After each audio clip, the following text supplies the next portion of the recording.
Yo, yo, yo. What's up? My name is Chanel Chloe Villegas, and I graduated last year, 2015.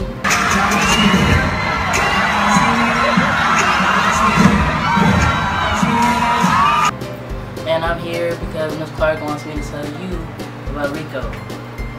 So,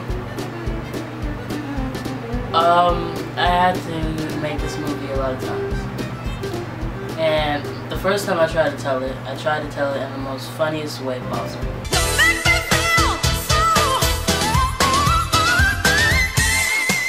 And then I wanted it to be really dramatic.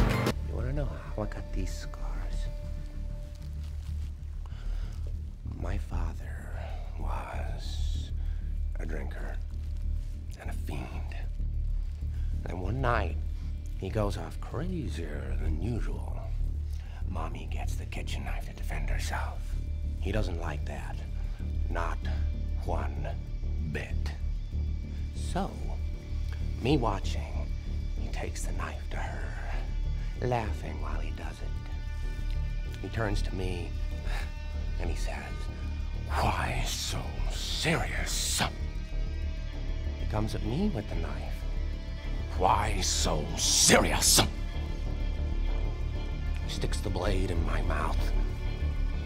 Let's put a smile on that face. And then, when I realized the amount of time I had and how much pressure I was under this week, all I wanted to do was make this movie as simple as possible. From a student who... Been there, done that. ...to a student who is... currently doing that. I'm going to talk to you about a little something I know called Rico. Now, a lot of you may know Rico as this, or this, or even this.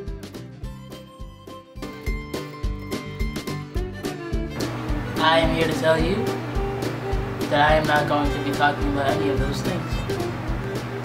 This is what I'm going to be talking about.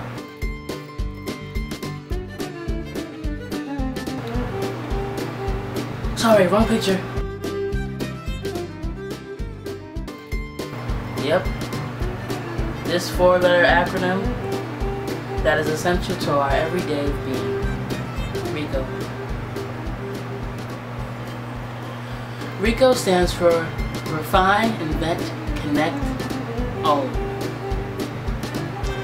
You might be looking at me like, what? And I'm looking back at you like, it's okay.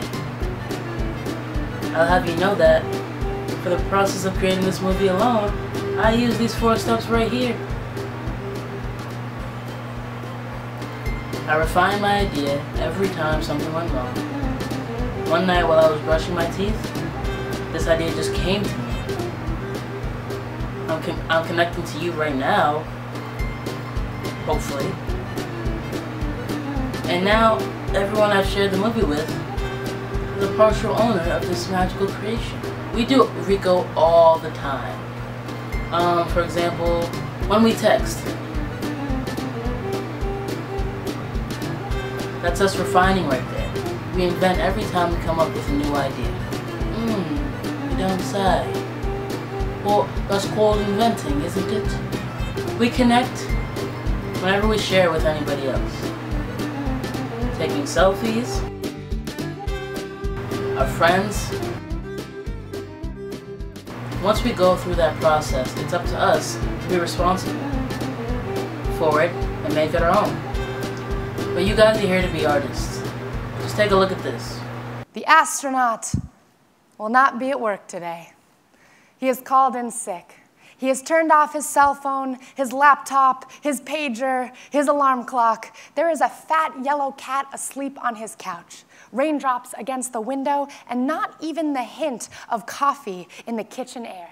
Everybody is in a tizzy. The engineers on the 15th floor have stopped working on their particle machine. The anti-gravity room is leaking, and even the freckled kid with glasses, whose only job is to take out the trash, is nervous. Fumbles the bag, spills a banana peel in a paper cup. Nobody notices. They are too busy recalculating what this will mean for lost time. How many galaxies are we losing per second? How long before the next rocket can be launched? Somewhere, an electron flies off its energy cloud. A black hole has erupted. A mother finishes setting the table for dinner. A Law and Order marathon is starting. The astronaut is asleep. He has forgotten to turn off his watch, which ticks like a metal pulse against his wrist. He does not hear it. He dreams of coral reefs and plankton. His fingers find the pillowcase's sailing masts. He turns on his side, opens his eyes once. He thinks that scuba divers must have the most wonderful job in the world, so much water to glide through. Thank you.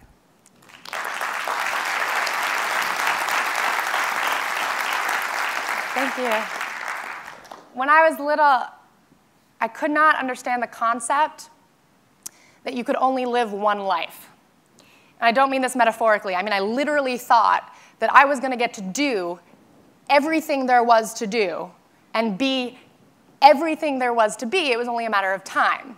And there was no limitation based on age or gender or race or even appropriate time period. I was sure that I was going to actually experience what it felt like to be a leader of the civil rights movement, or a 10-year-old boy living on a farm during the Dust Bowl, or an emperor of the Tang dynasty in China.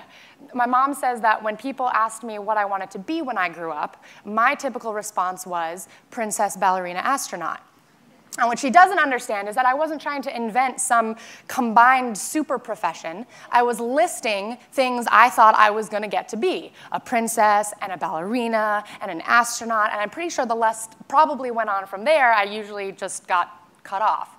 It was never a question of if I was going to get to do something so much as a question of when. And I was sure that if I was going to do everything, then it probably meant I had to move pretty quickly, because there was a lot of stuff I needed to do. So my life was constantly in a state of rushing. I was always scared that I was falling behind. And since I grew up in New York City, as far as I could tell, rushing was pretty normal. But as I grew up, I had this sinking realization that I wasn't going to get to live any more than one life. I only knew what it felt like to be a teenage girl in New York City, not a teenage boy in New Zealand, not a prom queen in Kansas. I only got to see through my lens. And it was around this time that I became obsessed with stories, because it was through stories that I was able to see through someone else's lens, however briefly or imperfectly. And I started craving hearing other people's experiences, because I was so jealous that there were entire lives that I was never going to get to live, and I wanted to hear about everything that I was missing. And by transitive property, I realized that some people were never going to get to experience what it felt like to be a teenage girl in New York City, which meant that they weren't going to know what the subway ride after your first kiss feels like, or how quiet it gets when it snows. And I wanted them to know. I wanted to tell them, and this became the focus of my obsession. I busied myself telling stories and sharing stories and collecting them, and it's not until recently that I realized that I can't always rush poetry. In April, for National Poetry Month, there's this challenge that many poets in the poetry community participate in, and it's called the 30-30 Challenge. And the idea is you write a new poem every single day for the entire month of April. And last year, I tried it for the first time and was thrilled by the efficiency at which I was able to produce poetry. But at the end of the month, I looked back at these 30 poems that I had written and discovered that they were all trying to tell the same story. It had just taken me 30 tries to figure out the way that it wanted to be told.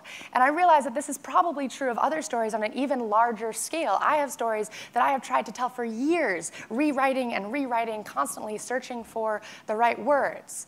There's a French poet and essayist by the name of Paul Valéry who said that a poem is never finished, it's only abandoned. And this terrifies me, because it implies that I could keep re-editing and rewriting forever. And it's up to me to decide when a poem is finished and when I can walk away from it. And this goes directly against my very obsessive nature to try to find the right answer and the perfect words in the right form. And I use poetry in my life as a way to help me navigate and work through things. But just because I end a poem doesn't mean that I've solved what it was I was puzzling through. I like to revisit old poetry because it shows me exactly where I was at that moment and what it was I was trying to navigate and the words that I chose to help me. Look, I would be lying if I said Rico is easy, but I'd be double lying if I said it isn't the greatest thing in the world to practice. As you've seen, every great artist does it. And you will become greater than all of them someday.